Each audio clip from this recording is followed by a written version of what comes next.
Never follow a black cat after midnight. That was the warning every child grew up hearing. No one could say who first spoke those words. The oldest elders had heard them from their own grandparents, and each generation passed them to the next without changing a single word. Some believed the black cat belonged to wandering spirits. Others believed it appeared before great misfortune. A few elders simply said, "When the black cat comes, pay attention. Something hidden is about to reveal itself." Most people never questioned the warning. They simply obeyed it. John was not like most people. He was a hard-working young man who earned a living by tapping palm trees and helping farmers during harvest.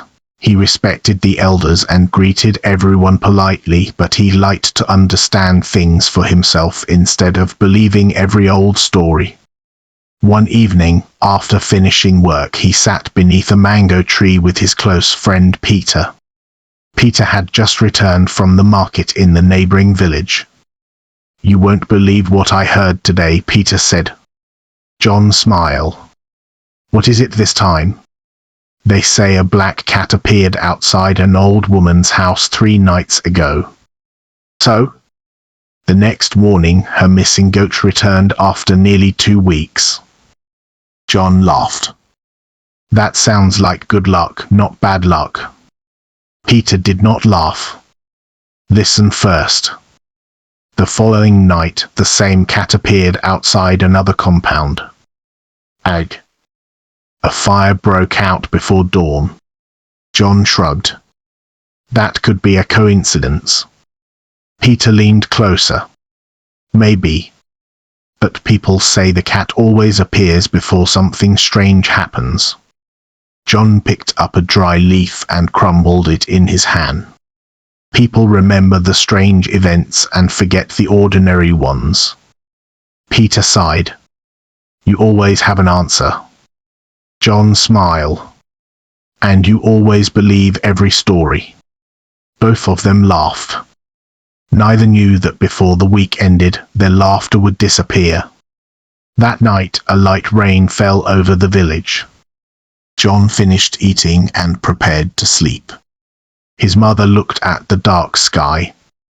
"The rain will make tomorrow's climbing dangerous." "I'll be careful," John replied. She nodded. After a moment she asked quietly, "Have you been talking about the black cat again?" John smiled. Peter brought another story. His mother did not smile back. "When you hear old warnings, don't be too quick to laugh." "I know. I'm serious." John noticed the concern in her eyes. "You believe the stories?" She stirred the fire gently before answering. "When I was your age, I asked my mother the same question." "And what did she say?" "She said wisdom is not always loud. Sometimes it hides inside stories." John thought about her words but said nothing. The next morning passed peacefully. John climbed palm trees, collected fresh palm wine, and returned home before sunset. Everything seemed normal. But just after darkness settled over the village, shouting broke the silence. People rushed toward the compound of an elderly widow. John followed the crowd. The old woman stood outside her hut, trembling. "I saw it," she whispered. "What did you see?" someone asked. "The black cat." The crowd immediately became uneasy. "It was sitting beside my doorway." "Did it attack you?" "No." "Did it make a sound?" She slowly shook her head. "It only looked at me." "For how long?" "I don't know." "It never blinked." John looked around. There was no sign of any cat. One of the young men searched behind the huts. Nothing. Another checked the nearby bushes. Nothing. It was as if the animal had disappeared into the night. The villagers advised the old woman to sleep at her daughter's house until morning. Most of them returned home quietly. John walked back with Peter. So Peter said softly, "What do you think now?" "I think a cat frightened an old woman." Peter frowned. "You didn't see her face?" "No. She wasn't pretending." "I know." "Then?" John looked toward the dark path ahead. "I don't know." It was the first time he had admitted those words. 2 days later, another strange event occurred. A hunter named David returned from the forest much earlier than usual. He looked exhausted. His clothes were torn. His hunting bag was empty. Several men gathered around him. "What happened?" David drank some water before speaking. "I was following an antelope." "Did you lose it?" He nodded slowly. "Then I saw a black cat sitting on a rock." The listeners exchanged worried glances. "It wasn't afraid of me. It just kept watching. I threw a small stick to scare it away." "Did it run?"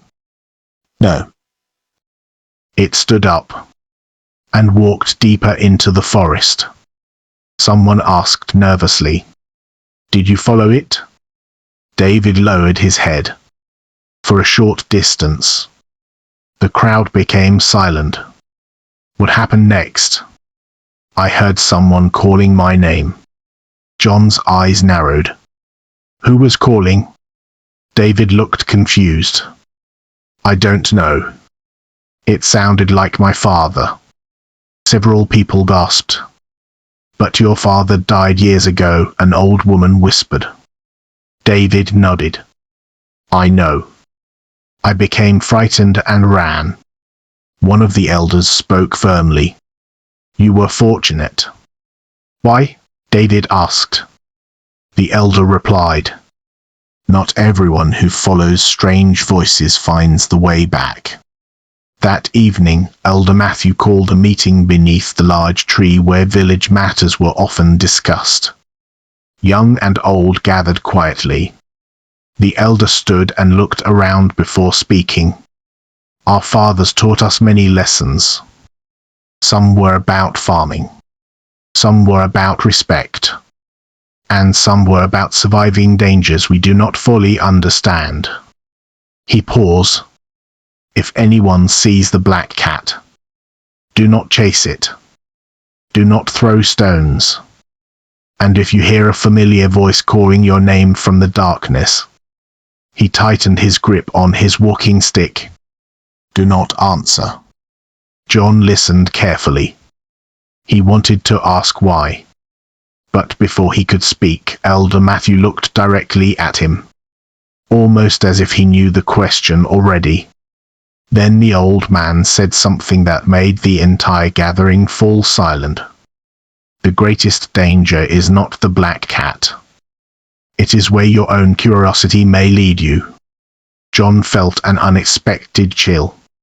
For the first time, he wondered if the old stories were hiding something much deeper than fear. Then, as the meeting ended and everyone began walking home, a child suddenly pointed toward the edge of the gathering. "Look!" Every head turned. There, beneath the shadow of a tree, sat a large black cat. Its yellow eyes shone in the darkness.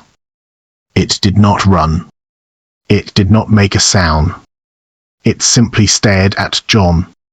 And then, it slowly turned around, as if inviting him to follow. Nobody moved. The black cat remained beneath the tree, its yellow eyes fixed on John. The evening breeze rustled the leaves above, yet the animal stayed perfectly still. Peter stepped closer to John. "Don't look at it," he whispered. John did not answer. For a brief moment he forgot everyone standing around him. The cat slowly blinked. Then it turned and walked toward the narrow path leading away from the gathering. Not toward the forest. Not toward the farms. Just into the darkness. Within a few seconds, it was gone. The spell over the crowd seemed to break. People began talking all at once. You all saw it. It was real. It looked at John. Why gone? Elder Matthew raised his hand. Everyone should go home. No one argued. One by one, the villagers left. As John turned to leave, the elder called him. Walk with me. The two men walked in silence for a while. Finally, Elder Matthew spoke. You have many questions. John nodded. I do. Ask them. John took a deep breath. Why did the cat stare at me? I do not know. What does it want? I do not know. Then how can everyone be so sure it means danger? The old man smiled faintly. Because every time it appears, something hidden comes to light. John frowned. You keep saying that. But no one explains what it means. Elder Matthew stopped walking. My grandfather once told me something. What was it? He said the black cat never chooses people because it hates them. It chooses people because they are standing close to a truth that has not yet been discovered. John thought about those words. Before he could ask another question, the elder quietly added, Be careful, John. Sometimes the truth frightens people more than ghosts. That night, John found it difficult to sleep. Every time he closed his eyes, he saw the cat staring at him. Near midnight, he woke suddenly. Everything was quiet. Too quiet. Even the insects had stopped singing. He sat up. Then he heard it. Meow. The sound came from outside. Slow. Soft. Patient. John walked toward the door. His mother's voice came from behind him. Stay inside. You heard it? Yes. She sat up. Do not open that door. John looked through a small crack in the wooden door. At first he saw nothing. Then, two glowing yellow eyes appeared in the darkness. The black cat was sitting just beyond the entrance. It did not cry again. It simply looked at him. John remembered Elder Matthew's warning. He stepped back. After a few moments, the eyes disappeared. The silence returned. The next morning, John found fresh paw prints outside his compound. He knelt to examine them. They were larger than those of an ordinary cat. Peter arrived a few minutes later. You saw them? John nodded. They stop here. Peter looked around. There are no prints leading away. John followed the marks carefully. They formed a small circle in the dust. Then, nothing. It was as if the animal had vanished into the air. Peter swallowed. I don't like this. John stood up. Neither do I. Later that afternoon, while John was collecting firewood near the edge of the forest, he heard someone calling. John. He smiled. It sounded like Peter. I'm over here, John answered. No reply. Again the voice came. John. This time it sounded farther away. John walked toward the sound. Peter? Still no answer. The trees grew thicker. The air became cooler. John suddenly stopped. Peter had gone to the market that morning. He wasn't even in the village. A cold shiver ran through him. Slowly, he backed away. Just then, a black cat crossed the path in front of him. It stopped, looked directly into his eyes, then turned toward another path. John remembered every warning. Never follow a black cat after midnight. But this wasn't midnight. It was still daylight. The cat walked a few steps and stopped again, almost as if it wanted him to come. John hesitated. Then he noticed something lying beside the path. It was David's hunting knife. He picked it up. Everyone in the village knew that David never went anywhere without it. "Why is this here?" John whispered. The cat had already disappeared. John looked around. The forest was silent. He hurried back to the village with the knife. When David saw the knife, his face turned pale. "Where did you find it?" John explained. David's hands trembled. "I lost this the day I heard my father's voice." "You never went back?" David shook his head. "I was too afraid." Elder Matthew examined the knife. Then he looked at John. "Show me exactly where you found it." Before sunset, John, Elder Matthew, David, and Peter walked together toward the place. John led the way. "I found it near this path." They searched the ground carefully. Nothing seemed unusual. Then Peter called out, "Come here." The others hurried over. Hidden beneath dry leaves was an old footpath. It was so overgrown that no one would have noticed it from a distance. David stared at it. "I've hunted here for years. I've never seen this path." Elder Matthew's expression became serious. "This path hasn't been used for many years." John looked ahead. The narrow trail disappeared into the thick forest. Peter spoke quietly. "Should we follow it?" The elder thought for a long moment. Finally, he nodded. "But we stay together." The four men walked slowly. The deeper they went, the quieter the forest became. The trees grew taller. Their branches blocked most of the sunlight. David suddenly stopped. "Listen." Everyone froze. At first, nothing. Then, footsteps. Crunch, crunch, crunch.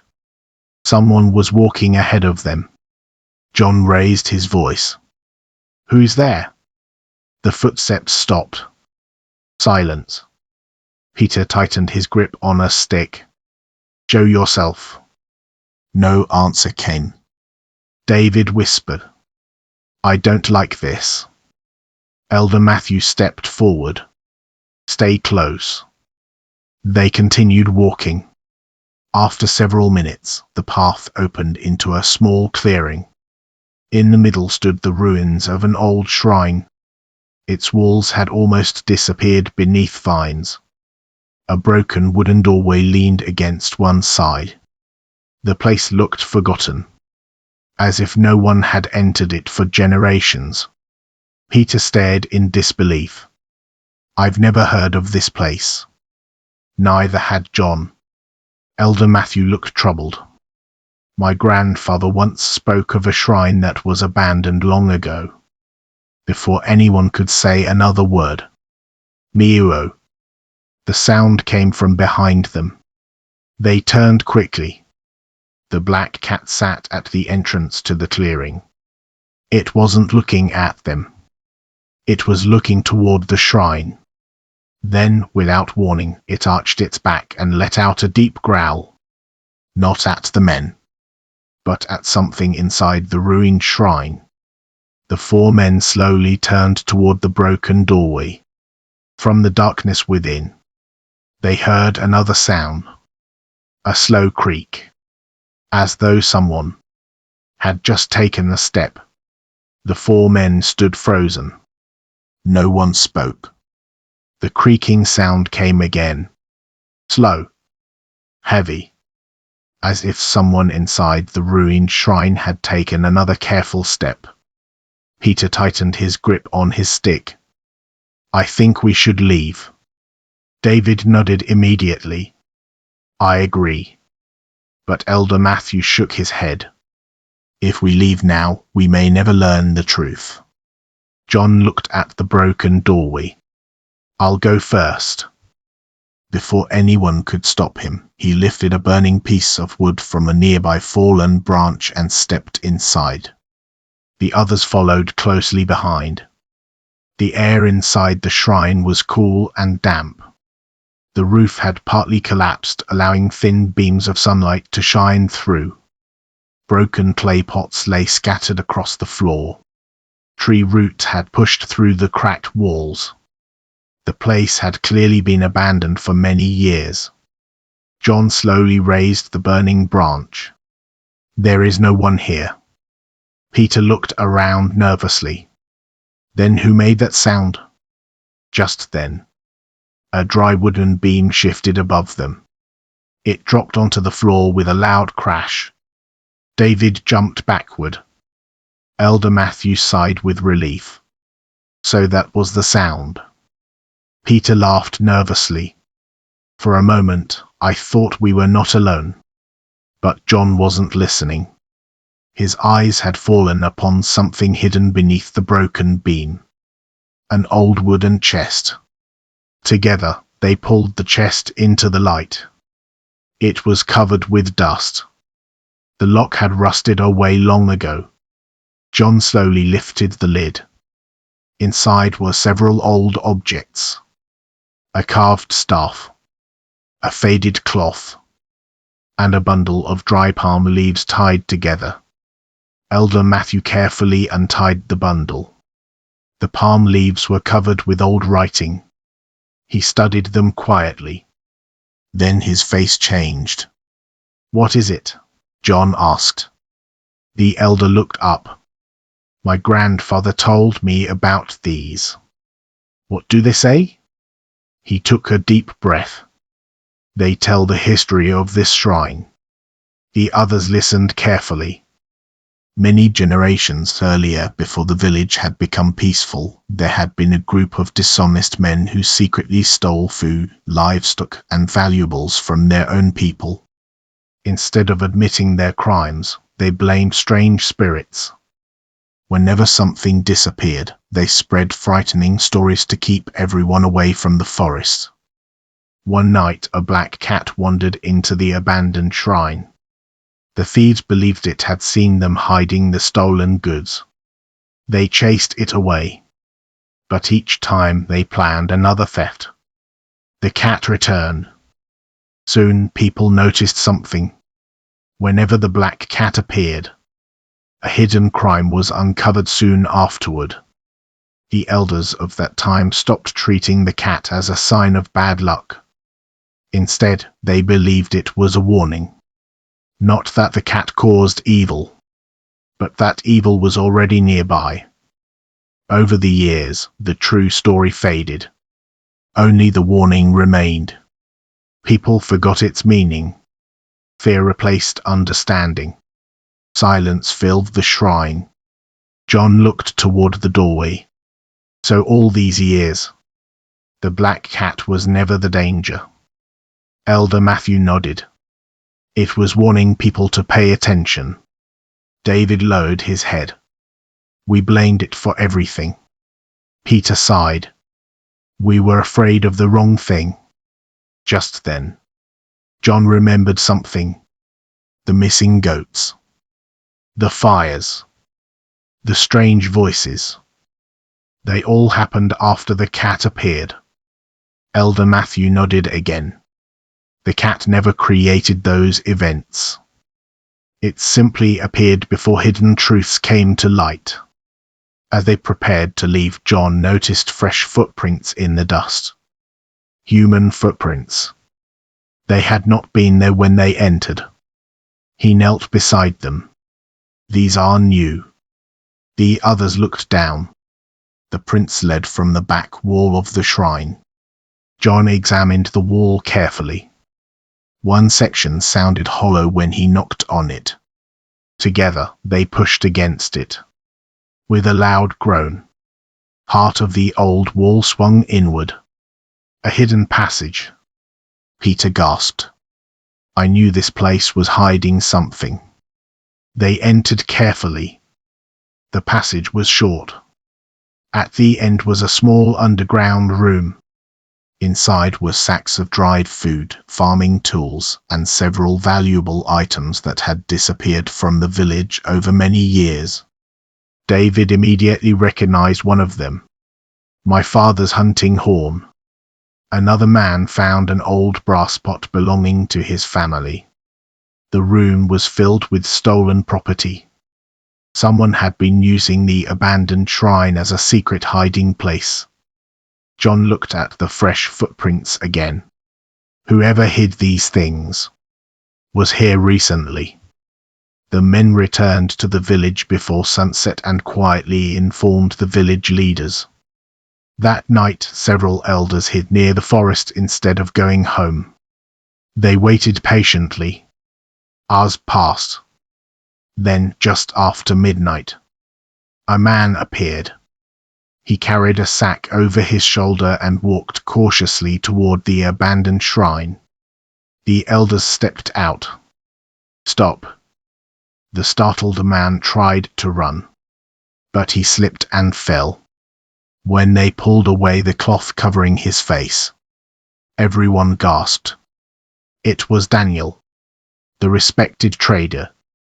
For years he had secretly stolen from his neighbors whenever the opportunity arose. Whenever people blamed spirits or mysterious forces, he quietly escaped suspicion. He had even encouraged the frightening stories because they kept people away from the abandoned shrine where he hid the stolen goods. Daniel lowered his head. I never expected anyone to find the place. John looked at him sadly. So it wasn't the black cat. Daniel shook his head. No. I only used people's fear. The next morning, the entire village gathered. Daniel confessed everything. He returned the stolen property and accepted the judgment of the elders. Elder Matthew stood before everyone. For many years, we blamed an innocent creature. We allowed fear to become stronger than wisdom. He pointed toward the edge of the gathering. The black cat stood quietly beneath a tree. For the first time, no one shouted. No one threw stones. No one ran away. It looked at the people for a few moments. Then it calmly walked toward the forest. This time, no one followed. John smiled as he watched it disappear. Peter stood beside him. So, you still think it's an ordinary cat? John laughed softly. I don't know. Maybe it is. Maybe it isn't. But one thing is certain. It never brought evil. It only reminded us to open our eyes. Peter nodded. And perhaps, to open our minds. From that day forward, the old warning changed.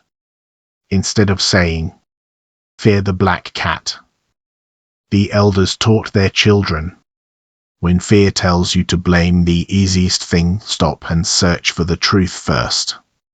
And whenever a black cat crossed someone's path after midnight, people no longer saw it as a sign that disaster had arrived. They saw it as a reminder to be watchful, honest, and wise. Because the greatest danger was never the creature people feared. It was the lies people refused to see.